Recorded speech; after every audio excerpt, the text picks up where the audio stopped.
Why, hello there, and welcome to Vicky's Neighborhood. I'm Stephanie, and today I'll be reading you Vicky and the New Kid. In this story, Vicky has a new student in her classroom all the way from Arabia. So are you ready? Good. Then let's begin now. Vicky woke up on Wednesday morning and looked at her calendar to see that today was another early dismissal at her school. As she was changing into her clothes, Vicky wondered if Janine and Eddie had the same as her, like on the first day.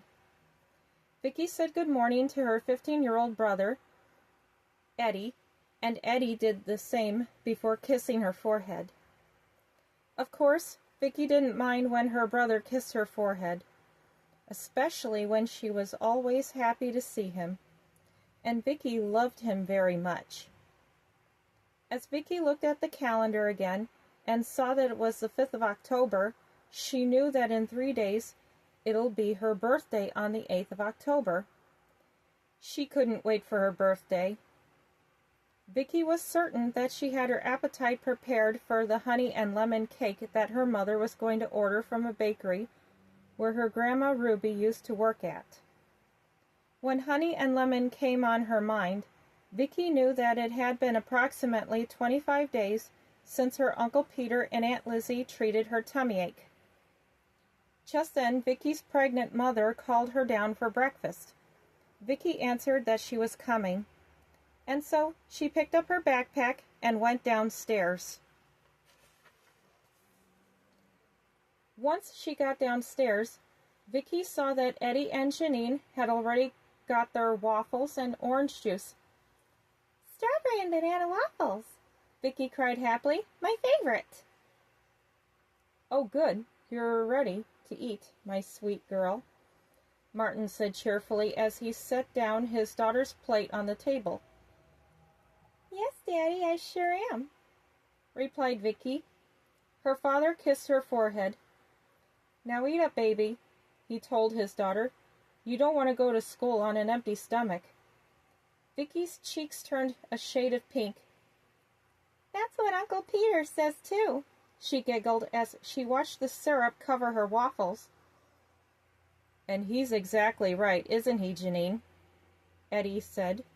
Janine nodded yes, for her mouth was pretty much full, so she couldn't talk. After enjoying waffles and sipping fresh squeezed orange juice, Vicky and her siblings walked out of the house and went inside Uncle Jeff's car, as they did on the same day as the first day of school. "You kids ready to go?" Uncle Jeff asked, smiling. "We sure are, Uncle Jeff," replied Vicky, Janine, and Eddie. As Vicky was riding in the back seat with Janine, she had no idea that today her class was going to have a new student. The only thing she was thinking about was when she gave a teddy bear and a doll to her good friend Mandy after her sister Gina accidentally knocked over a bottle of hot honey sauce into her oatmeal, and Uncle Peter treated her tummy ache. "Mandy and I have a lot in common," Vicky thought. "Maybe Mandy can be the next kid to tell another version of a classic timeless fairy tale. But which one?" Vicky decided to wait and see, and of course it didn't matter what it will be. She knew that one of the kids will tell the class their own story sometime. First it was Little Red Riding Hood, then Three Little Pigs, and lastly Goldilocks and the Three Bears. What was going to be next? Jack and the Beanstalk, or the Prince and the Pauper? There was only one way to find out. Wait and see. "Vicky, you're here," Uncle Jeff said aloud. Vicky snapped back to reality and grabbed her book bag as she prepared herself to get herself out of Uncle Jeff's car and begin the new day at school. But after she said goodbye and "I love you," Vicky happened to meet up with Perry Reese, who rushed up to her. "Hey, Vicky," he cried. Oh, good morning, Perry, Vicki replied. What is it? Haven't you heard? Perry said excitedly. There's a new kid that's going to be attending our school. Is it a boy or a girl? Asked Vicki. It's a girl, said Perry, and she's come all the way from Arabia. Arabia? Vicki repeated. Vicki pictured the new girl as an Arabian princess and dancing on stage with another boy dressed as an Arabian prince, while camels are bobbing their heads back and forth, and a monkey in a turban and vest, playing a clarinet and taming the cobra, luring it to sleep. Wow, wouldn't it be nice to see the new girl dancing during the Nutcracker Suite in a school Christmas pageant, if there happens to be one? Vicki thought. Yes, Vicki, said a voice behind her. I came all the way from Arabia. I was born there. Say, Vicki grinned, you know my name already. Yes, the new girl grinned back. Your friend told me all about you. I'm Zara Abdul. Hello, Zara, Vicki said politely. It's very nice to meet you. Yes, indeed. It's very nice to meet you, too, Zara replied as she shook hands with Vicki. Later, in Mrs. Chan's classroom, Zara told her story to Vicki and the rest of the kids about what it was like for her and her family to live in Arabia before moving all the way to America. She also told her new classmates that she wore clothing from head to toe. Vicki didn't mind making new friends, even with the ones who dress from their head to their toes, and if they're from a different country. I think we'll get along just fine, Zara, Vicki said politely to her new friend. I kindly agree with you, Vicki, Johnny agreed. The rest of the kids chattered in agreement. Okay, class, said Mrs. Chan. It's good that you all love your new friend, but now shall we get on with our first assignment? Yes, Mrs. Chan, Vicki and the rest of her classmates agreed. Now that's what I love to hear, smiled Mrs. Chan.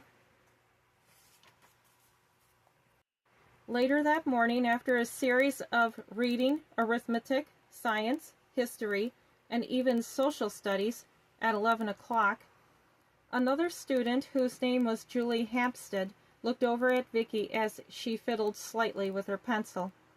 She sighed sadly. The reason why she was feeling so downhearted was because she knew Vicki's birthday was coming up, and Julie feared that Vicki and her family wouldn't invite her to her 6th birthday party unless she can change her attitude. For you see, the last time Vicki and her family graciously invited Julie and her family to her birthday party, Julie had punched the vanilla cake and it popped up in midair and landed on Martin's head, and of course everyone was staring at Julie in such absolute shock. Julie wasn't that sort of fan of vanilla or strawberry cake. All she cared about was chocolate, and anything that was made from chocolate. Martin was embarrassed to have Julie's cut-up vanilla cake stacked up on the top of his head that Carol had to clean him up and get him into a spare suit that she had packed for him, while Julie's mother, father, and brother Corey took her back home, where her grandpa Stanley was babysitting her baby sister, Emma. Back so soon? Did you have a good time? Julie punched her vanilla cake, and it exploded all over Vicki's daddy, and everyone was staring at us. They were not. Everybody was making this into such a big deal. No more birthday parties for you, young lady, until you can learn to behave and eat whatever kind of cake is placed in front of you. Now go to your room. But are we still going to Lomelli's Italian restaurant for Grandpa Stanley's birthday next weekend, Mama? Yes, Corey, but I'm afraid Julie won't be joining us." "Wow, that's too bad." Of course, Corey took action by helping his sister practice on eating what was placed in front of her. Julie was even told by Vicky's Uncle Peter that strawberries are an excellent source of vitamin C, an antioxidant necessary for immune and skin health. She thanked Vicky's Uncle Peter very politely for his recommendation, and her mother was very proud of her for behaving at her doctor's appointment. Afterwards, Julie promised to behave at the restaurant during her grandpa's birthday and apologized for her bad behavior at Vicky's 5th birthday party. And guess what? Julie's family allowed her to join them at Lomelli's Italian restaurant. Julie even tried one of the best desserts in the entire world, strawberry cheesecake, and happily admitted how delicious it was. "Julie, are you okay?" Mrs. Chan asked, noticing the forlorn look upon Julie's face. "Yes, Mrs. Chan," answered Julie, "but there's something I have to say." "Oh, you have something to share with the class, including Zara?" Mrs. Chan asked. Julie nodded. "Well, cheer up and tell us," Mrs. Chan chirped. "I want to tell Vicki that I would like to come to her birthday party, and whatever birthday cake you might have, I'll eat it all up," Julie announced. "You promise?" Vicki asked as her braids fell behind her back when she looked over her shoulder in an eager manner. "Of course I do," Julie replied proudly. Everyone applauded, even Zara. "Very good, Julie," Mrs. Chan grinned. "That was very nice." "Yeah, Julie," agreed Johnny. "Your parents would be very proud to hear the promise you made at the perfect time, right, Vicki?" "Right, Johnny," Vicki chimed. At 11:30, Vicki and her friends got out of school and decided to ask their folks if they could go someplace to eat for lunch. Of course, Julie's parents heard the news about what their daughter had told Vicki in Mrs. Chan's classroom. They were very happy to hear that Julie had decided to be on her best behavior at Vicki's birthday party, unlike the last time she and her family were invited to Vicki's birthday party. So in the end, Hugh and Terry decided to take Julie out to Jack in the Box. Vicki and her friends asked their folks if they could go there as well, and so it was settled. They all went to Jack in the Box. So, Vicki, Uncle Jeff wondered, did Julie apologize to you for her picky behavior at your 5th birthday party last year when she punched her sliced vanilla cake that landed on your dad's head? "She sure did, Uncle Jeff," Vicki replied with a bright little smile. "She even promised me that she'll be on her best behavior this time and eat whatever cake gets placed in front of her." "Will she love the honey and lemon cake that Grandma Ruby makes?" asked Eddie. "I hope so, Eddie," Vicki replied. "Me too. Grandma Ruby was always the best baking woman in town," Janine agreed. "Yeah, and I decided on honey and lemon thanks to Uncle Peter and Aunt Lizzie, who cured my tummy ache," Vicki mused. "Wow," Uncle Jeff said. "I hope you didn't throw up after the Tabasco sauce gave you a stomachache, didn't it, sweetheart?" "No, not at all, Uncle Jeff," replied Vicki. "Oh, good." Uncle Jeff sighed as he eased on the brakes before a stop sign. When they got to Jack in the Box with all of Vicki's classmates and their folks, Uncle Jeff, Eddie, Janine, and Vicki climbed out of the bright green car and walked inside as Julie and her family were the next to order their food. "Welcome to Jack in the Box. How may I help you?" asked Vicki's Aunt Kumi. I would like to have a bacon and Swiss burger with some seasoned curly fries and a Dr. Pepper, said Hugh. I would like to have a home-style ranch chicken club with the bacon cheddar potato wedges and a Coca-Cola, Terry said. I would like to have some chicken strips with small French fries and a Fanta orange, said Corey. And I would like to have a chicken sandwich with onion rings, a Fanta strawberry, and a chocolate overload cake for dessert, please, Julie said. I hate to break the news to you, Julie, said Aunt Kumi, but we have no more chocolate overload cakes left. Oh dear, that's too bad, Julie sighed. But don't worry, sweetie, we still have a cookie bar mini churros or possibly a cheesecake. Aunt Kumi smiled. I think I'll get a cookie bar, and I'll get one each for my mummy and daddy and brother Corey, Julie decided. Wow, Julie, that was very sweet, Corey grinned. I agree with your brother, said Terry, as both she and Hugh gave her a thumbs up. I'm glad Julie is no longer acting like a spoiled brat, Vicki said as she was going into the women's room with Janine to wash her hands. I know, right? Janine replied. And the best part is that she is sharing her dessert with her brother, her mom, and dad. Maybe I can get mini cookies and share them with you, Eddie and Uncle Jeff, Vicki decided as she dried her hands with a paper towel. Why, Vicki, Janine said joyfully, that would be wonderful. But sometime after Uncle Jeff, Eddie, Janine, and Vicki got their food from Aunt Kumi, there was another kid who was in a different class at Vicki's school who was having a meltdown at the counter over the fact that the chocolate overload cake was sold out. Mama, I said I wanted a chocolate overload cake along with my chicken nuggets, French fries, and a vanilla shake. The boy whose name was Ernesto cried. Mother, Zara said, I'm scared. Don't worry, baby, Mrs. Abdul reassured her. Your father and I will protect you. Yes, we will, agreed Mr. Abdul. Ernesto's mother gave her son an angry look.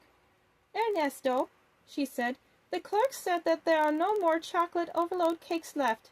You can either get one of the other desserts here at the Jack in the Box, or we can go straight home, and I'll make you a peanut butter and jelly sandwich and a glass of white milk to wash it all down. Ernesto began to yell and scream like crazy, and said that he didn't want any other desserts from Jack in the Box, just a chocolate overload cake. Fed up with her son's spoiled behavior, Ernesto's mom scooped him up and took him out of Jack in the Box to drive him back home, plus she reprimanded him until Christmas. Oh my gosh, Julie said. Ernesto is such a spoiled brat. I agree with you, Julie, Corey replied. Other kids who don't get what they want end up getting what they deserve. Right, Dad? Corey asked. Right, son, said Hugh. It's most certainly a good thing Julie wasn't born to be a spoiled, rotten kid like Ernesto. Thank you, Daddy, smiled Julie. As Vicki was throwing away wrappers, containers, and used napkins in the trash bin, she saw that her new friend was still feeling scared to death after Ernesto threw a huge tantrum about not getting a chocolate overload cake with his meal. Are you okay, Zara? asked Vicki. Yes, Vicki, replied Zara, but I'm still spooked about that kid, Ernesto, making such a big deal over one of the other desserts being sold out. Vicki gave Zara a hug, and Zara smiled as she hugged Vicki back, and everyone in the restaurant sighed, knowing just what a good and sweet-hearted friend Vicki was to good old Zara Abdul. And that is the end of Vicki and the New Kid. Thank you very much for joining me today, everybody. Please like, comment, share, and subscribe to my channel. I will be reading you Vicki's birthday party in my next video. Until then, catch you later and have a lovely day!